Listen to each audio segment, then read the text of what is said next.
origins of aggressive atheism. And Dr. Craig, a lot of the characteristics of the new atheism can be characterized as very aggressive, very in your face, and so on. And there's a new book out on it. You and I have not read it yet, but we're going to look at an article that mentions this. It's called Atheist Awakening, and it's from Oxford University Press.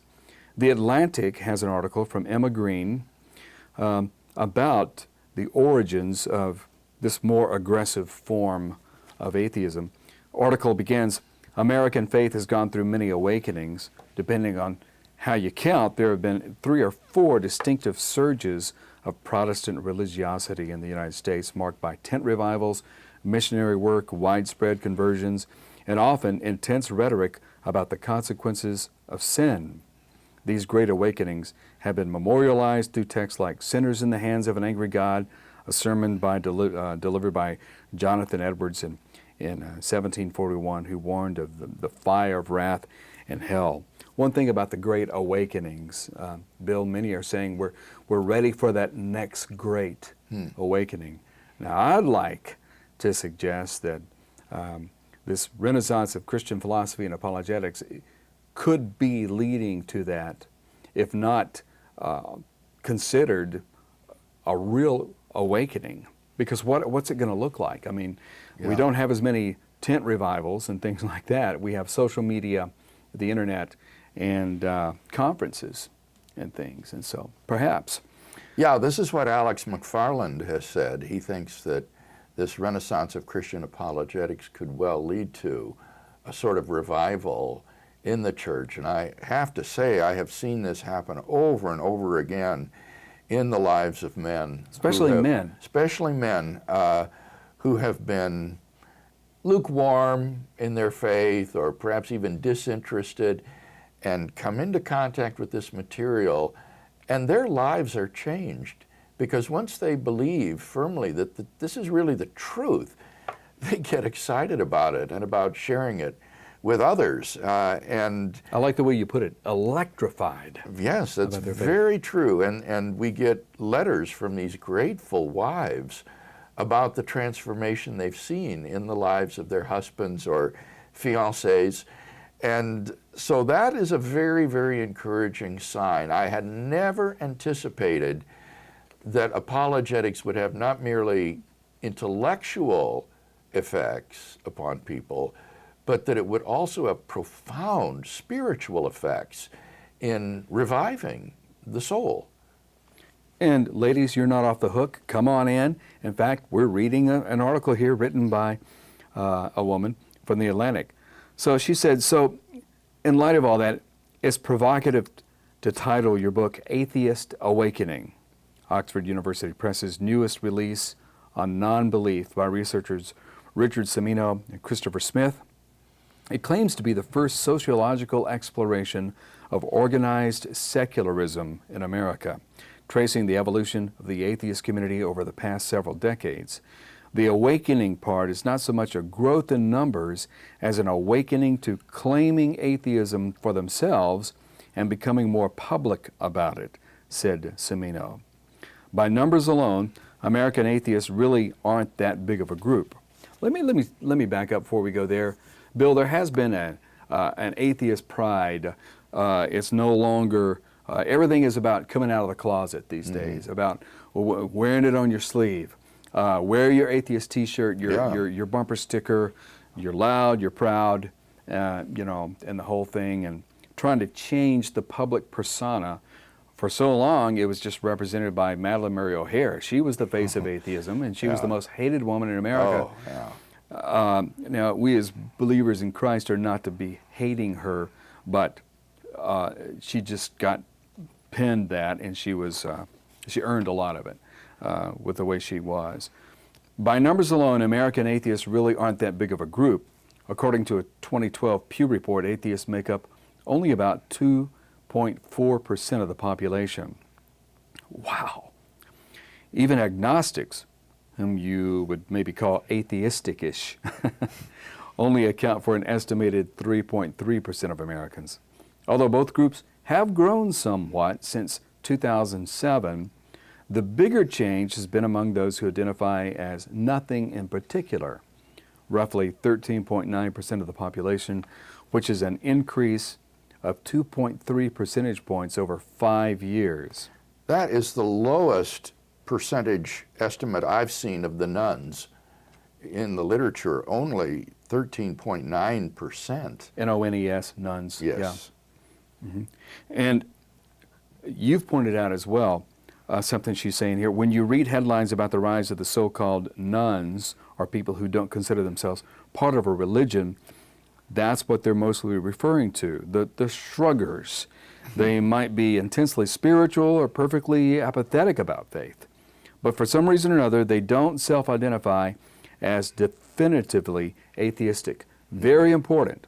They could even be churchgoers, right, Christians, evangelicals, but they tend to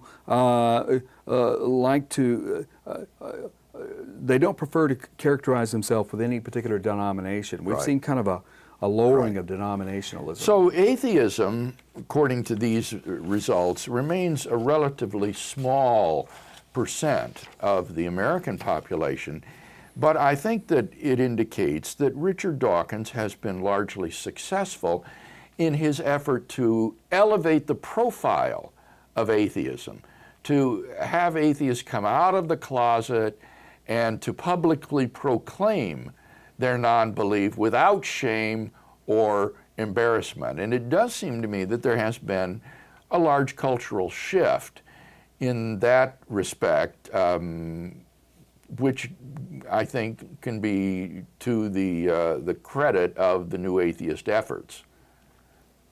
Okay. Among those who identify as atheists, though, the tone taken toward organized religion, especially recently, has been more shouty than shruggy. At the 2012 Reason rally in Washington, D.C., for example, a band fired up the crowd with a rousing song that lampooned the belief in Jesus coming again, mixing it with sexual innuendo, Samino and Smith wrote. Attendees sported T-shirts and signs with slogans like "I prefer facts," and there was a life-size Jesus puppet and things like that. This wasn't just one small enclave meeting for some drinks and Judeo-Christian trash talk. There were between 8,000 and 20,000 people there. Nobody really got a full range, but it's kind of a puzzlingly wide range of estimates, she says. But still, it was in the thousands. Richard Dawkins, one of the keynote speakers, encouraged attendees to ridicule people's faith. Not all atheists take this tone toward faith, but it's a somewhat common posture, especially among some of atheism's most vocal advocates, including Dawkins and people like P.Z. Myers and Bill Maher. Well, Bill, another hallmark of the new atheist, not only loud and proud, wear the T-shirts and the bumper stickers and in your face, but for too long, dialogue, they think, and they could be right about this to an extent, has been thwarted because you weren't supposed to discuss religion in polite company. Don't discuss politics or religion. And religion was off limits in polite society, public in general, for criticism. Why? Because it was just seen as personal taste, and not necessarily as truth. Now they're saying if you're going to make any headway against religion, which they want to do, you've got to ridicule it. Yes, I don't see this as an effort to engage in dialogue, quite the opposite. These folks aren't interested in dialogue. And that is why ridicule, mockery, insult are their modus operandi. It isn't an effort to have serious dialogue. And if you want to see this on display, look at the quote-unquote dialogue I had with Lawrence Krauss in Brisbane, Perfect Australia. Example. It was not, in any sense, a dialogue. It was a rant and a personal sort of attack. So this is part of the subculture, these authors are saying, that characterizes this group of people. Yeah, and this book says this. It's definitely one of their strategies, said Semino. There is this strong attempt to be kind of irreverent. This is a quality particular to New Atheism, he said, a term for Dawkins-style arguments against faith, which rely heavily on science and invocations of rationalism. There's a sense that once you make fun of it, you can kind of demystify religion. Well, Bill, what do you think about that? Once you make fun of it, you can demystify it. This was a strategy that was used in the Deist controversy in Britain and in Europe that I came into contact with when I was doing my research on the historical argument for the resurrection of Jesus. The Deists, I think, rightly understood that one of their most potent weapons was not intellectual interaction with the views of Christians, but just mockery and ridicule and humor. And unfortunately, Kevin, these are very, very potent weapons, I think, in the hands of unbelievers. So this is an interesting strategy that they're deliberately adopting that we know has worked in the past, and it remains to be seen whether it will work this time around. I get the sense among many people who are more cultured that they're a little bit tired now of this mockery and ridicule, and that the so-called New Atheism is beginning to show itself to be pretty intellectually thin. But unfortunately, there's ample evidence in the internet subculture and on the popular level that this way of approaching religious questions is still far, far too common. Don't engage intellectually with it, just mock and ridicule and speak condescendingly of it. And that's different than, say, reductio absurdum, isn't it? What would be the difference between mocking something and reducing it to the absurd? Well, in a reductio ad absurdum argument, you try to show that your opponent's view, if true, will lead to a contradiction or some sort of an incoherence, and therefore is self-defeating. But that's very different than just name-calling and ridiculing those who disagree with you as mental midgets or as bad people. That's a total, the one is an argumentative strategy, whereas the other one is more of a rhetorical strategy, I think. Christopher Hitchens was very gifted rhetorically in the way he would attack Christianity, but I was frankly appalled at the lack of substance in his arguments. He had almost no acquaintance with theistic arguments or the historical credibility of the Gospels. All he could do was mock and ridicule. Yeah. What do we do, Bill, whenever someone got this memo? Because I think the memo has been circulated that you're supposed to be derisive in order to demystify. What do we do in the face of that? I mean, what we'll often cry is persecution. I don't think we in America know what a persecution is. No. What we call persecution is some guy in his basement sending us a flaming email. That's not persecution. No. You know. No, not when we see what's happening in No. Syria and Iraq today and the Christians who Or in history, yeah. being persecuted there. But in responding to this, I think this requires an enormous amount of sensitivity on the part of the Christian to know whether to try to answer the question in a serious way or whether to simply say to the person, if I were to answer that question, would you really then be ready to become a Christian? And if the answer is no, say, I don't sense that you're really sincerely seeking the truth about God. You just want to argue and to ridicule. And I've got better things to do at that, so I don't care to talk about this further. And I think there comes a point at which you follow Jesus' advice to not throw your pearls before swine, lest they turn to attack you and trample them underfoot. There is a point at which it's simply counterproductive and fruitless to engage in conversation with a person like this.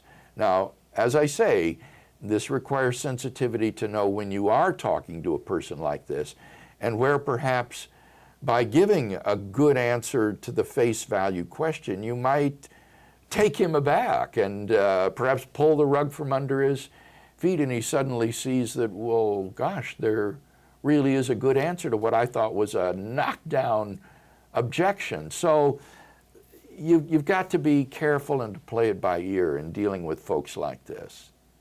Bill, what do you think of this observation? I've looked at hundreds of videos and listened to audio preparing for these podcasts and in my own ministry and apologetic work. And I go through a lot of atheistic and skeptical videos, and you'll see them, so many of them now being very derisive toward God, calling God a moral monster, and then, you know, and spelling God with a small g and things like that. But you know what is still relatively rare is an attack on Jesus. Now, there are some there. Yes. There are. And even at this Reason rally, they had a big puppet of, you know, Jesus and things like that. But that's still relatively rare. And that says something about the character of Christ, for one thing, but it also says something about the character of the people who do. If you can do that, if you can make fun of him in some of the ways I've seen, you are really off the deep. One is really off the deep end. You really have gone off the deep end as far as I'm concerned. You are in severe danger at that point. Now, I don't mind saying that, because that is really an indication of something profound. Yeah. Jesus himself is, in a sense, his best defense. If we can just get the unbeliever to read the Gospels about the life of Jesus, I think there's tremendous attraction in the person of Jesus in terms of the authenticity of his life, his courage in the face of death, his convictions and uncompromising message for what he believed in. I think getting folks to read the life of Jesus and to think about it themselves is a very powerful witness to them, more than just arguments that we might give.